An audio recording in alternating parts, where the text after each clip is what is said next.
Hello everyone, welcome to the new word with IITian thinking. तो दोस्तों, आज हम डी ब्लॉक के 20 या 25 मोस्ट एक्सपेक्टेड क्वेश्चन लेके आए हुए हैं, है ना। आप बोल सकते हैं मोस्ट इंपॉर्टेंट क्वेश्चन है।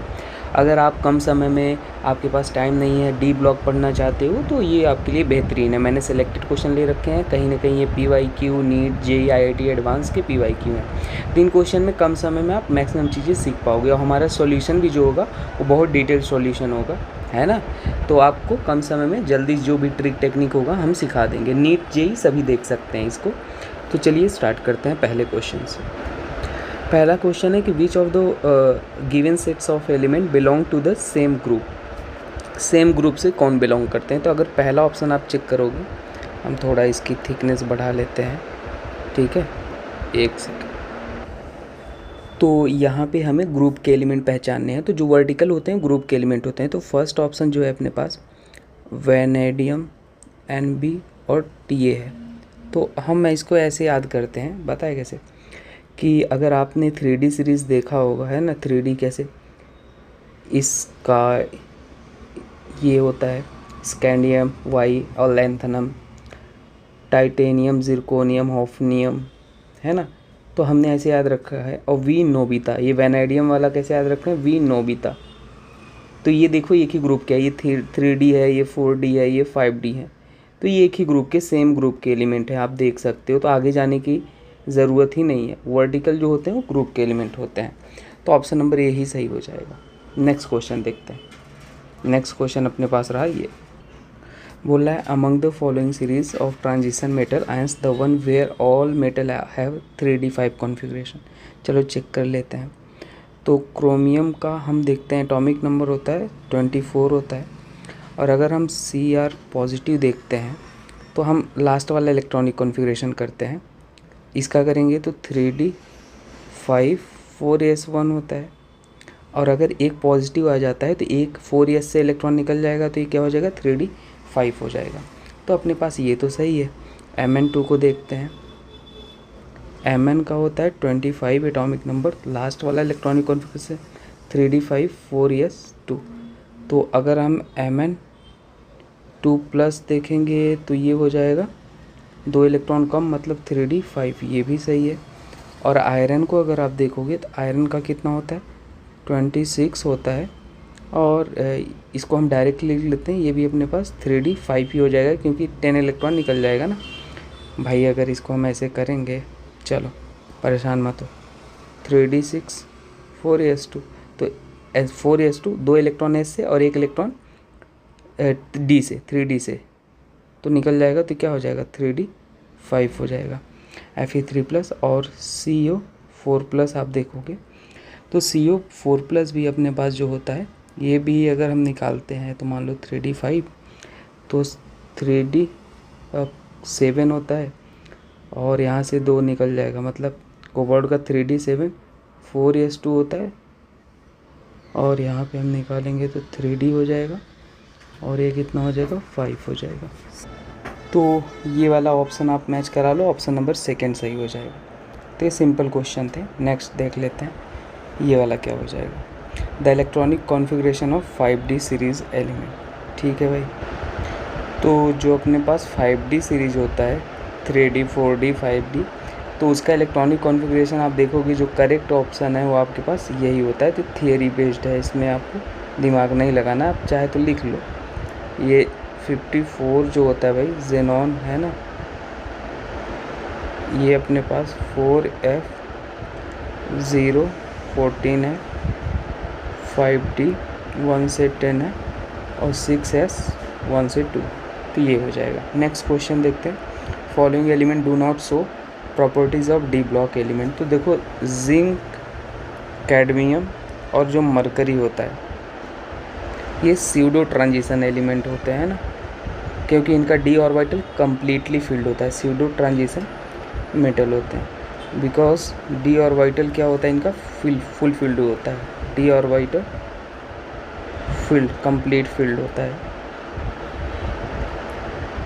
तो ये वाले हमारे पास डी ब्लॉक के प्रॉपर्टीज़ नहीं शो करेंगे। चलो नेक्स्ट क्वेश्चन देखते हैं ये वाला। तो देखो, जो आपके पास रिडक्शन वैल्यू हो जाएगा ना, रिडक्शन पोटेंशियल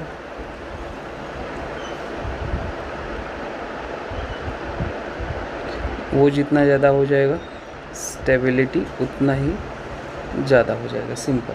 और एक रीजन ऐसे भी आप देते हो कि मान लो scandium, titanium, vanadium, chromium, manganese है ना, तो ये सेम पीरियड के हैं। तो क्रॉस द पीरियड आप देखते हो तो इलेक्ट्रोनेगेटिविटी क्या होता है, इंक्रीज करता है पीरियड में, ठीक है, इंक्रीज होता है। और नॉन मेटालिक कैरेक्टर भी आपके पास क्या होता है, इंक्रीज होता है पीरियड में। नॉन मेटालिक कैरेक्टर भी आपके पास इंक्रीज होता है। और इसका मतलब नॉन मेटालिक कैरेक्टर इंक्रीज हो रहा है तो ऑक्सीडेशन स्टेट जिसका +2 होगा, है ना, उसकी स्टेबिलिटी क्या होती है, डिक्रीज होती है। स्टेबिलिटी क्या होती है, डिक्रीज होती है। तो मतलब जो स्टार्टिंग वाले कंपाउंड होंगे +2 में ज़्यादा स्टेबल होंगे, है ना, स्टार्टिंग वाले जो कंपाउंड होंगे। और ये जो रिडक्शन पोटेंशियल की वैल्यू है, ये नेगेटिव वैल्यू में बात कर रहा हूँ, पॉजिटिव वाला नहीं। नेगेटिव वैल्यू जितना ज़्यादा हो जाएगा स्टेबिलिटी उतना ज़्यादा हो जाएगा। तो मैंने दोनों तरीके से आपको समझा दिया, ऑप्शन नंबर ए ही सही हो जाएगा, ठीक है। इसके अकॉर्डिंग भी देख लो। तो चलो आगे बढ़ते हैं, यहाँ पे देख लेते हैं इसको कैसे सॉल्व करेंगे। सिंपल है, जो म्यू होता है ना, म्यू निकालते हैं √n+2 होता है। n क्या है, नंबर ऑफ़ अनपेयर्ड इलेक्ट्रॉन। तो आप इसमें सीधे सीधे निकालोगे, हमें 15 निकालना है। कितना, अपना टारगेट है 15। तो Mn2+ आप देख लो, इसमें कितना आ जाएगा इलेक्ट्रॉनिक कॉन्फ़िगरेशन 3d5। n की वैल्यू कितना है, 5 है। और Fe2+ भी आप देख लोगे तो इसमें कितना आ जाएगा आपके पास 3d4 आ जाएगा, नहीं 4 नहीं है, 3d6 4s2 होता है।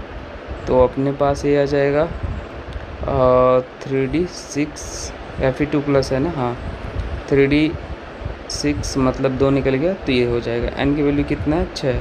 चलो म्यू की वैल्यू अब चेक कर लेते हैं। तो म्यू की वैल्यू अगर हम चेक करेंगे तो यहाँ पे कितना आएगा, भाई अलग अलग अनपेयर्ड इलेक्ट्रॉन है तो म्यू की वैल्यू अलग ही आएगा, आप चेक कर लो। चलो पहले वाले में देख लेते हैं, ये तो नहीं हो जाएगा, यहाँ पे अलग आ जाएगा, निकाल लोगे तो निकाल ही ले। ये आ जाएगा 5 और 5 + 2, ये कितना हो जा रहा है, 50 हो जा रहा है। और यहाँ पे आप निकालोगे कितना हो जाएगा, 6 और 6 + 2 72, पता नहीं कितना हो जाएगा। फर्स्ट ऑप्शन चेक करते हैं, CO2+, तो 3d7 हो जाएगा, ये यही हो जाएगा ना। और क्या है, Cr2+, तो ये हो जाएगा 3d और 3d5 3d4 हो जाएगा।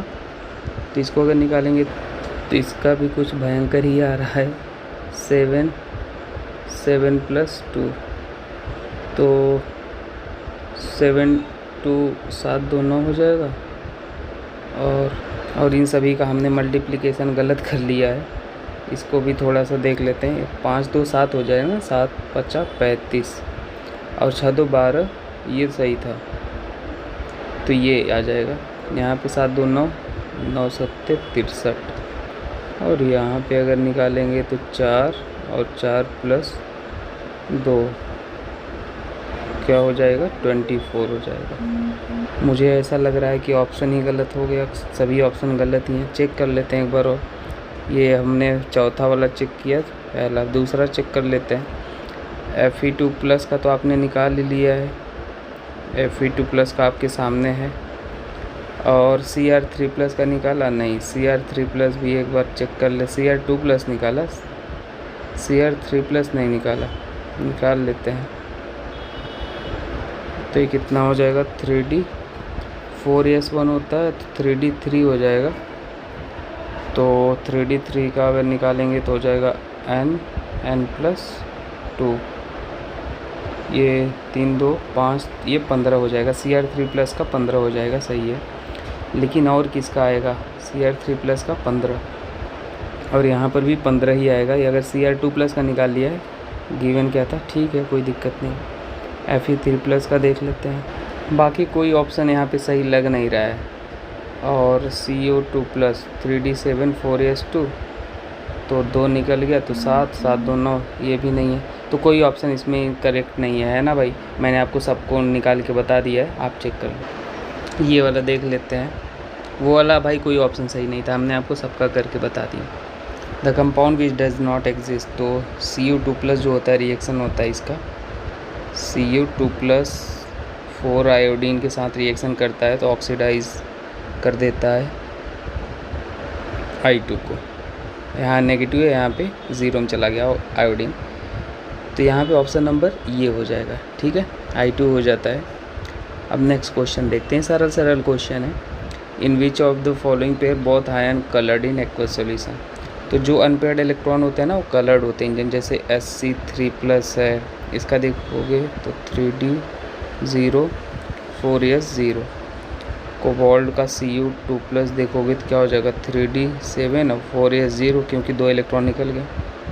निकिल 2+ का देखोगे 3d 8 4s 0। Cu2+ का देखोगे तो 3d 10 4s 0, और टाइटेनियम 3+ का देखोगे 3d 14 और 4s 0। तो अनपेयर्ड इलेक्ट्रॉन कहाँ पे आपको दिख रहा है भाई, जहाँ जहाँ पे अनपेयर्ड इलेक्ट्रॉन होंगे वहीं पे आपको कलर्ड होंगे, dd ट्रांजिशन होगा। तो 3d 7 में यहाँ पे देखोगे तो 3 अनपेयर्ड इलेक्ट्रॉन होंगे, बना के चेक कर लो।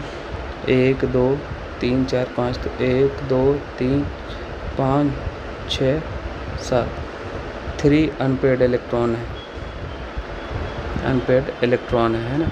ऐसे ही यहाँ पे आप देख लो 3d8 में 2 अनपेयर्ड इलेक्ट्रॉन आएंगे, और यहाँ पर भी 1 अनपेयर्ड इलेक्ट्रॉन आएगा। ठीक है, तो यहाँ पे क्या होते हैं dd ट्रांजिशन होता है, जिसकी वजह से कलर्ड होते हैं। dd ट्रांजिशन क्या होता है, कलर्ड। ठीक है, यहाँ पर भी dd होगा, यहाँ पर भी dd ट्रांजिशन होगा। तो ऑप्शन नंबर कौन सा हो जाएगा, Ni2+ टाइटेनियम 3+, ये सही हो जाएगा। ठीक है, जो कलर्ड है। तो अनपेयर्ड इलेक्ट्रॉन कहीं भी दिखे तो क्या होते हैं, कलर्ड। ठीक है, अनपेयर्ड इलेक्ट्रॉन क्या इंडिकेट करता है, dd ट्रांजिशन, और कंपाउंड कलर्ड हो जाएगा। नेक्स्ट क्वेश्चन ये वाला, तो देखो transition elements have higher tendency to form complexes because they have vacant d orbital, बात तो सही है, वैकेंट डी ऑर्बिटल होता है। दे हैव लार्ज साइज, ये गलत है। और थर्ड दे सो वेरिएबल, हाँ ये भी सही है। और दे हैव 2 इलेक्ट्रॉन, नहीं ऐसा नहीं है, एक भी आता है, तो ऑप्शन नंबर 3 सही हो जाएगा। नेक्स्ट मैच द, आपके पास ये हो गया, कॉलम मैच करना है, तो कैसे करेंगे, देखो एक चीज़ मैं आपको लिख देता हूँ। जो ब्रास होता है इसमें क्या क्या पाया जाता है, ब्रास में जिंक और कॉपर पाए जाते हैं। जो ब्रोंज होता है उसमें क्या होता है, कॉपर और टिन होता है। जर्मन सिल्वर जो होता है उसमें क्या होता है, कॉपर जिंक प्लस निकिल होता है। और जो ड्यूरेलियम होता है, ड्यूरेलियम एल्युमिनियम, कॉपर, Mn और Mg होता है। तो इसके अकॉर्डिंग ऑप्शन नंबर आप चेक कर लो, फर्स्ट सही हो जाएगा। चलो नेक्स्ट देखते हैं। नेक्स्ट अपने पास है ये, तो ये बेसिकली सिंपल रिएक्शन का क्वेश्चन है। इसको आप कैसे सॉल्व करते हो, देखो जब आपके पास CuSO4 5H2O अगर है, इसकी Ki के साथ रिएक्शन कराते हो आप, क्या मिलता है Cu2I2, बहुत ही फेमस रिएक्शन है I2, और क्या होता है K2SO4 प्लस H2O। और अगर मान लो सेम ही अगर आप इसको CuSO4 है ना, copper sulphate, aqueous copper sulphate, इसकी रिएक्शन KCN से कराते हैं, तो अपने पास क्या होता है K3CuCN4, ये भी होता है। ठीक है, तो ऑप्शन नंबर 3 सही हो जाएगा। चलिए नेक्स्ट देखते हैं। नेक्स्ट है, देखो जो वाइट विट्रॉल होता है, वाइट विट्रॉल होता है उसको बोलते हैं जिंक सल्फेट 7H2O।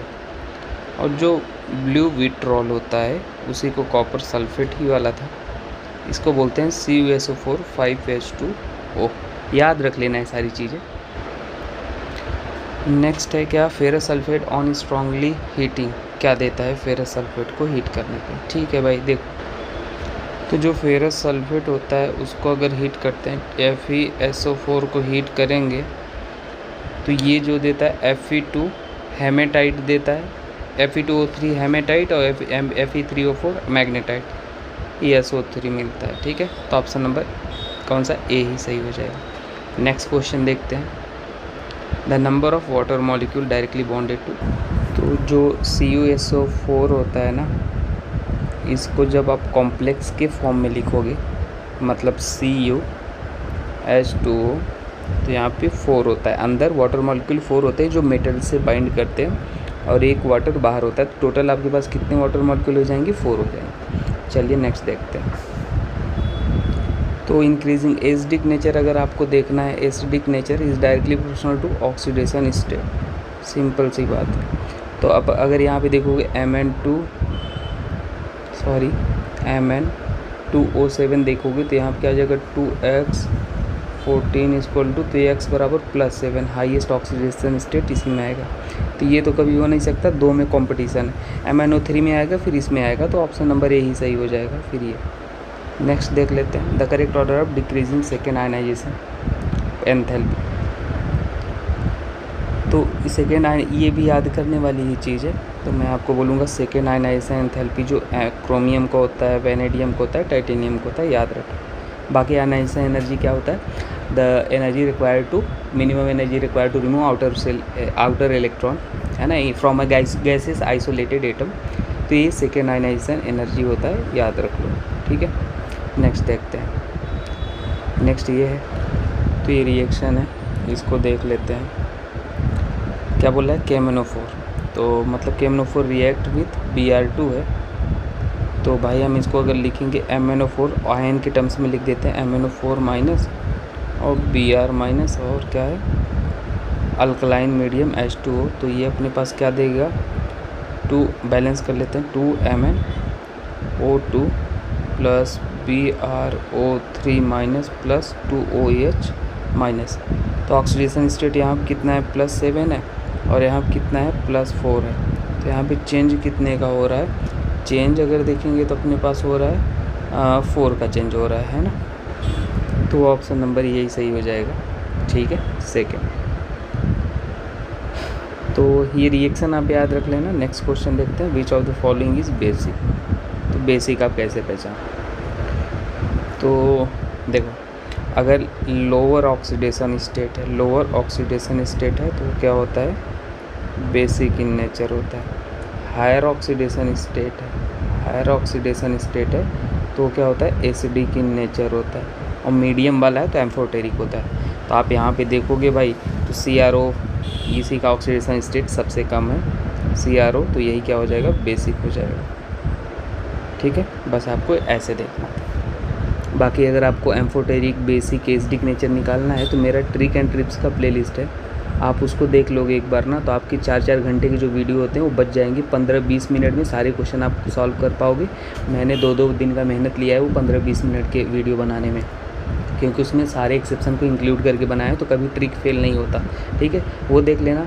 बाकी नीट की तैयारी कर रहे हो तो नीट 2025 का जो पेपर था, हमने जो 3 स्टेप स्टडी कराया था दोस्तों, वो सारे क्वेश्चन वहीं से आए थे। 2 महीने में हमने कराया था जो कंटेंट, 90% क्वेश्चन वहीं से आए थे। इसका प्रूफ मैंने दिया यूट्यूब पे, आप जाके चेक कर लो। तो मैं आपको बस इतना बोलना चाहता हूँ, अगर सही डायरेक्शन में राइट स्ट्रेटजी के साथ पढ़ाई करो तो कुछ ज़्यादा पढ़ने की ज़रूरत नहीं है, सही डायरेक्शन में होना चाहिए, है ना, सही चीज़ें पढ़ो। तो आप जाके देख लो। बाकी आप मेंटरशिप ग्रुप में भी जुड़ सकते हो, हमने लॉन्च किया है। लॉन्च क्या किया है ना, डिस्क्रिप्शन में व्हाट्सएप का ग्रुप है, उसमें आप मैसेज करना, हम आपको जोड़ देंगे। उसमें आप कोई भी डाउट इन द सेंस कि आप परेशान हो कैसे क्या पढ़ना है क्या नहीं करना है, प्रॉपर स्टडी हम शेयर करते हैं ना। पहले आप कंटेंट देखो फिर आप जुड़ो। चलो नेक्स्ट क्वेश्चन देखते हैं। तो क्वेश्चन है MnO2 को फ्यूज किया जाता है, तो ये केवल रिएक्शन है जो आपको याद होनी चाहिए तो ही कर पाओगे। तो ये अपने पास है ना, ब्लैकिश ब्राउन होता है, ब्लैकिश ब्राउन कलर का होता है। इसकी रिएक्शन हम 4KOH से कराते हैं, फ्यूज्ड O2, तो आपके पास क्या मिलता है? 2K2MnO4 मिलता है। इसको डार्क ग्रीन बोलते हैं, डार्क ग्रीन कलर का होता है। और ये क्या होता है? साथ में 2H2 रिलीज कर देता है। मैं दोस्तों एक्चुअल में अपने ऑफिस में था, तो इसलिए आवाज़ मेरी थोड़ी स्लो जा रही होगी, है ना, बहुत धीरे बोलना पड़ रहा है। तो आप ये मत सोचना कि, है ना, कि आज एनर्जी नहीं है और सर स्लो क्यों बोल रहे हैं, ये कंटेंट अच्छा नहीं है, ऐसे ही बेमन का पढ़ा रहे हैं, ऐसा मत सोचना, ठीक है। तो ये वाला देख लेते हैं।